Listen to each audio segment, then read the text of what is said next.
Hi students, welcome to first year accountancy class. In our previous class, we have discussed about limitations of accounting. Okay. So how we can overcome those limitations and all, we will discuss in the future classes. Financial accounting is developed into various new branches. So those new subjects are dealing with those limitations. So you need not worry. So what happens even though we are learning financial accounting in that some limitations are there, what is the use? So no need to worry. So we have developed some new subjects called cost accounting, management accounting, human resource accounting, like that. Those are called as branches of accounting that we discuss in the future classes. So this class we are going to discuss a very important topic called generally accepted accounting principles. Generally accepted accounting principles. Okay, the heading is very important. It's called as GAP. Okay, it is given by Institute of Certified Public Accountants of America. Okay, American Certified Public Accountants has issued these principles. So basically, many a times we use the word principles. What do you mean by principles? Certain rules and regulations which guide us or which show us the path and which allow the smooth conductivity of some activity. Like every person will follow some principles as part of their job, as part of their duty, okay, as part of their behavior. At every level, we have to follow certain principles. Then only the life will be smooth. Otherwise, we have to face so many problems. For example, while moving on the road, you see traffic rules. So, if you don't follow traffic rules, what happens? It leads to accidents, it leads to damage of vehicles, traffic jams, delay in journey. So many problems will arise. So that is the reason what we have done. We have adopted certain rules. Like in India, while traveling, we have to be on the left side. Never overtake from the left side. Okay. Whereas in America, it is reverse system. They've got left hand drive, we have got right hand drive. Okay. So according to our road system, we have got vehicles developed and some traffic rules we follow so that traveling is easy. Imagine if traffic rules are not there. Okay, what happens you can see. Similarly, accounting is a very vast subject. So many people are depending on this. Okay, so many people take decisions based on the accounting reports given by the financial accountant. So imagine if the accountant does not follow any guidelines, any rules and regulations, any principles, so then all these accounting users, including the government, will be misled and that may force us to take wrong decisions, ultimately which may lead to closure of our business organization. That is the reason for every accountant, it is very much important to follow certain guidelines. So that is the reason I have given you the definition of accounting principles. Okay. This is the definition of accounting principles.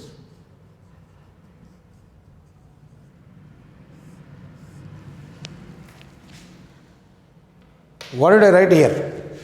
The general accounting procedures, practices which guide the accountant in preparation of accounting records. So as part of accounting records, what we are preparing, ma? We are recording journal entries, we prepare ledger, already you might have learnt. Okay, we prepare trial balance, we prepare profit and loss account, before that we prepare trading account, then balance sheet. So these are all required to ascertain the result of the business operations. So if you have to maintain the proper accounting records, you need to have some procedure. Like for example, in this classroom, if these benches are not arranged in a proper manner, if these benches are not in the order, when the students come to the class to write the examination, it is not possible to conduct the exam. So that is the reason what we will do before conducting the examination. We allot different rooms for different students. We give them the hall ticket numbers. We make certain arrangements so that the exam is conducted in a smooth manner. Even while conducting the offline class also, if the students are systematically arranged in the classroom, then the teaching is possible. Whatever we teach, that will be reaching the students.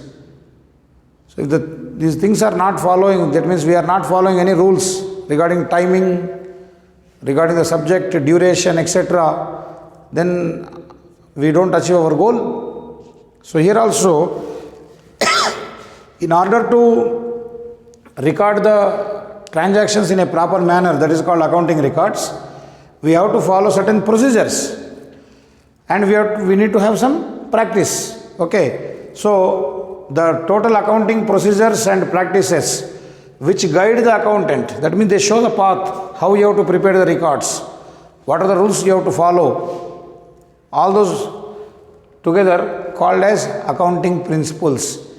Now these accounting principles are broadly classified into two categories again. Accounting principles are classified into two categories. One is accounting concepts, the second is accounting conventions. So in this class, we are going to discuss about accounting concepts. What are accounting concepts? The necessary assumptions, conditions, or postulates upon which the accounting is based. Postulates means rules. Okay. In your school level, you might have learnt postulates of Bohr's theory.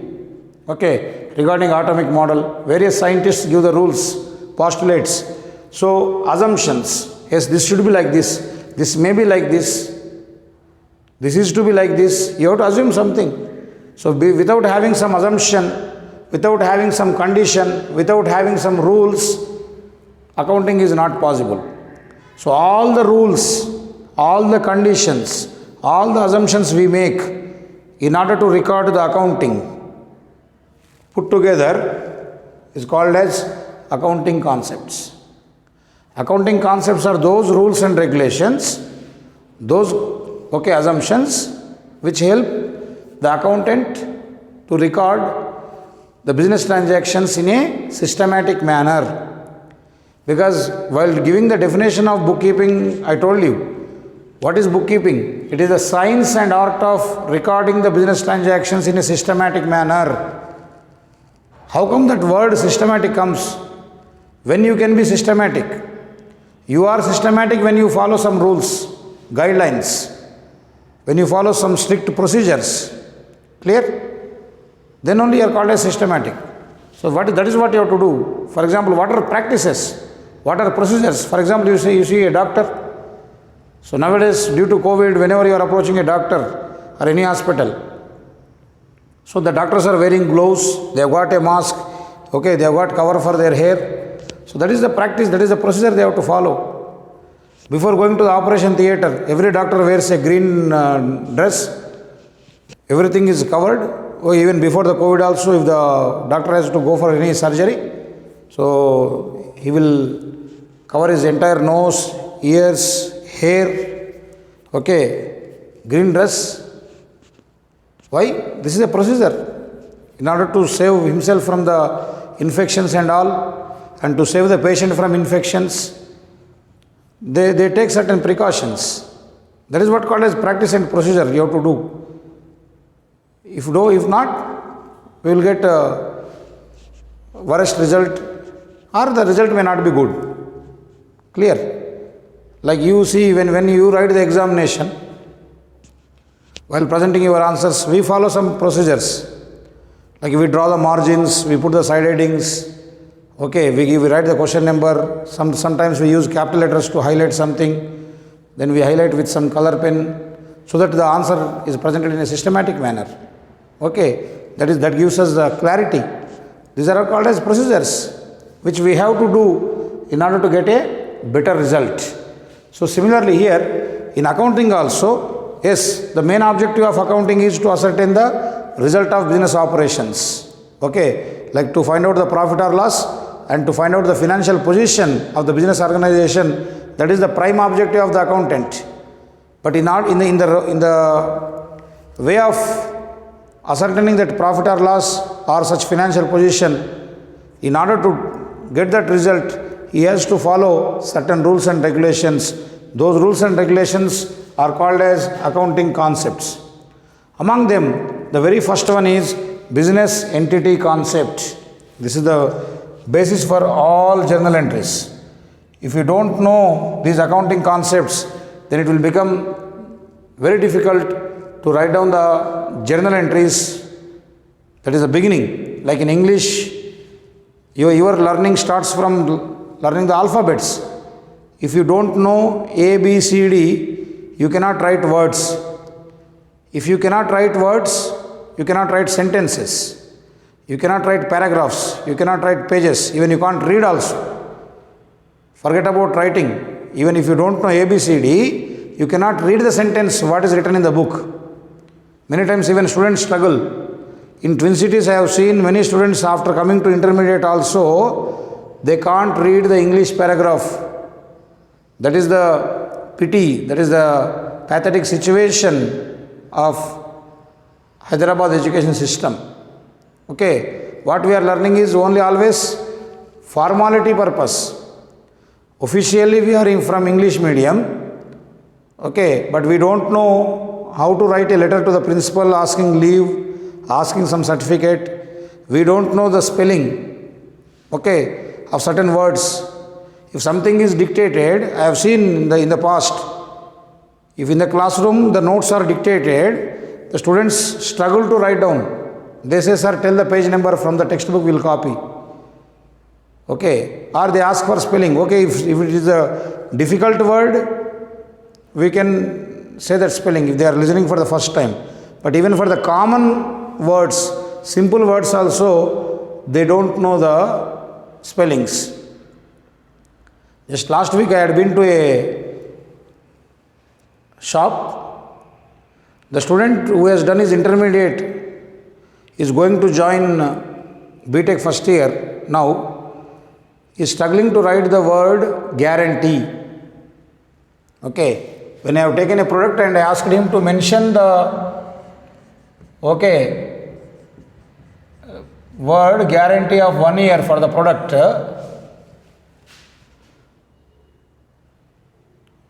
this is the correct spelling of guarantee, but he was not getting. And he is not illiterate, he is not from a government school. He has done his intermediate from a corporate college, I don't want to name that college, and he is going to join, he has done his MPC and he is going to join BTech first year very soon. So he is struggling to write that word. Guarantee word he is not able to write on the receipt of that product. When I purchased a product, I asked him, he said that there is 1 year guarantee, so I have insisted him to write down that on the receipt. But he was struggling. So that is the fate, that is the reality of the students in the present system. Why I am insisting is, all the concepts what we are learning and the journal entries what already you might have learnt or whatever you are going to learn in the future, accounting starts from writing the journal entries. Okay. First we write the journal entries, then we prepare ledger, then we prepare trial balance, then we prepare final accounts. These are the 4 phases. So beginning is journal entries. So if you don't know journal entries, if you struggle in recording the journal entries, remaining all 3 phases you will struggle. For writing the journal entries, what is the foundation? This is the foundation. If you don't know these rules and regulations, accounting concepts and accounting conventions, you will not be able to write the journal entries. Okay, very important. So the first one is business entity concept.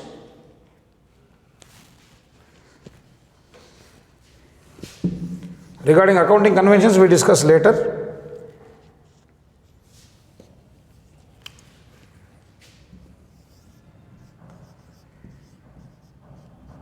First one is business entity concept,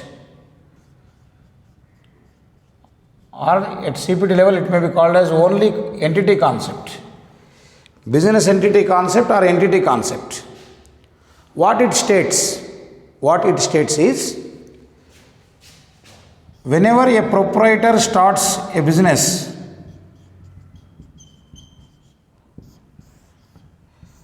proprietor has started a business organization.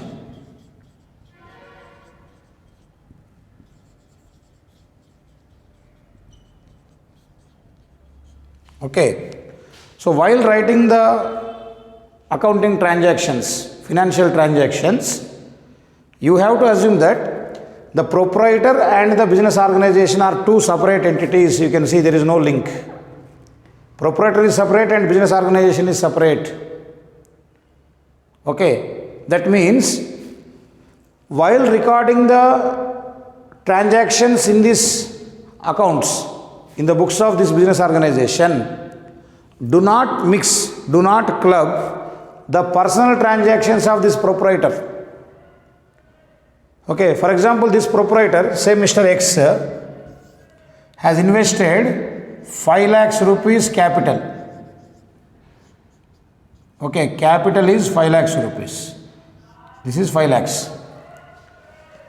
So now, while recording the business transactions, while writing the entry, what will you assume? Is this 5 lakhs coming in or going out? From the owner, who is the proprietor here? Mr. X. From Mr. X, this 5 lakhs is going out.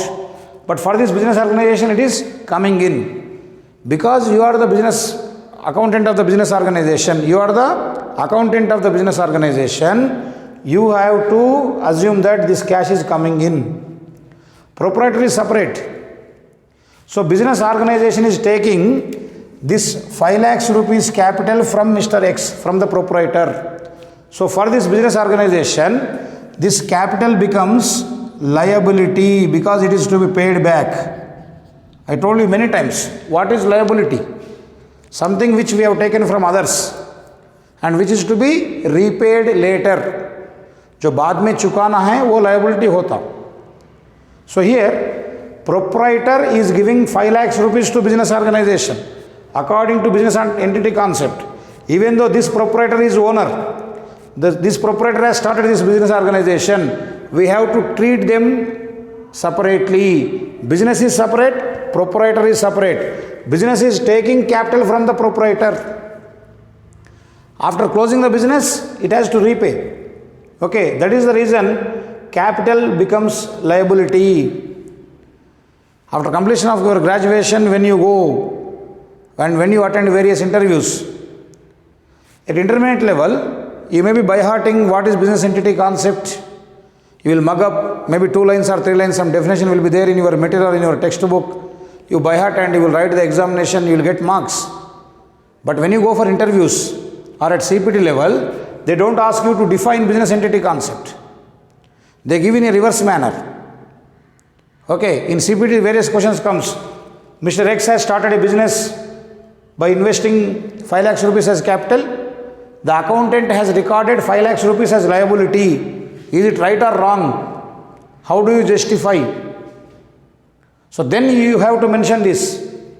According to business entity concept, proprietor is separate, the firm is separate. Business organization, or we can say the same thing as firm. Okay. So the business organization, the firm and the proprietor, two are separate entities. Anything taken from the outsiders by the business organization, it becomes liability to the business. So because it is to be repaid after closing the business or after a certain time period, the business has to repay the capital to the proprietor. And one more important point as per business entity concept is, first point is treat proprietor and the business organization as two separate entities.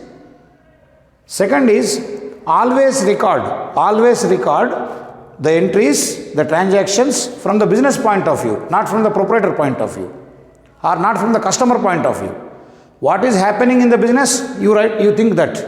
For example, from this business organization, out of 5 lakhs, say 1 lakh rupees we have deposited into bank. 1 lakh deposited into bank. Now how do you write the entry? Do you write that entry 1 lakh rupees is going out or it is coming in? For bank it is coming in, from business it is going out. It is your account only. You are not giving to any others. You have opened a bank account. So from your business organization, you are depositing 1 lakh rupees into your bank account. So now do you write that the money is coming into the business organization or going out? You are the accountant of business. You are not the accountant of bank. So in your business organization, what is happening? This 1 lakh rupees is going out to the bank. So you have to assume that the cash is going out. Then you will write the entry bank account debtor to cash account. How it comes, we will discuss later. So here, while recording the business transactions, business entity concept is very important now. First point, business is separate, proprietor is separate. Second point, always record transactions from the business point of view, not from the proprietor point of view or third party point of view. What is happening with the customer, what is happening with the bank, what is happening to the proprietor, don't think like that. Always think that you are the accountant of business. You be in the business. What is happening? Whether goods are coming in or goods are going out. For business, is it expenditure or income? For example, this firm has paid salaries to employees. Now you see, for these employees, salaries is income. For business, it is expenditure. So how do you write the entry? Do you write the entry as income or do you write the entry as expenditure? You have to write the entry as expenditure, because for business organization, it is the expenditure. For employee, it is the income. Suppose if Sri Medhavi Junior College pays me salary, for me it is income. But for the college, it is expenditure. Now what the college accountant has to write in the office? Salaries as expenditure, not as income. Got my point? If the accountant thinks from my point of view, it becomes income. But if the accountant thinks from the business, from the college point of view, it becomes expenditure. So because you are the accountant of the college, not the accountant of Madhusudan. So when you are in the office, you are the accountant of the business organization. So always assume the transactions from the business point of view, not from the customers or employees or proprietor point of view. One more important point. Never club the personal expenses of proprietor with that of business. For example, proprietor paid his house rent 10,000 rupees. Proprietor paid house rent 10,000 rupees. Okay, he only paid. For this business organization, he has paid a rent of 20,000. For his shop, he has paid a rent of 20,000. Now, what is the total rent paid by the proprietor? 30,000. For his own house also he has to pay. For shop also he has to pay. Both are paid by the proprietor only. Now you tell me, for which amount you will be writing the entry? For total 30,000 or only 10,000 or only 20,000? We have to write entry only for 20,000. Okay, this 10,000 is his personal expenses. It is his house rent. So it is not the expenditure of business. What is the expenditure of business? 20,000 only. So the rent paid for the business, 20,000 will become the expenditure of the business. This 10,000 becomes the personal expenses of proprietor. So we will not club this 10,000 rupees as expenditure of the business organization. So if you club the personal expenses or personal incomes of the proprietor with that of the business, you will not get the correct profit or loss. You will not get the clear picture.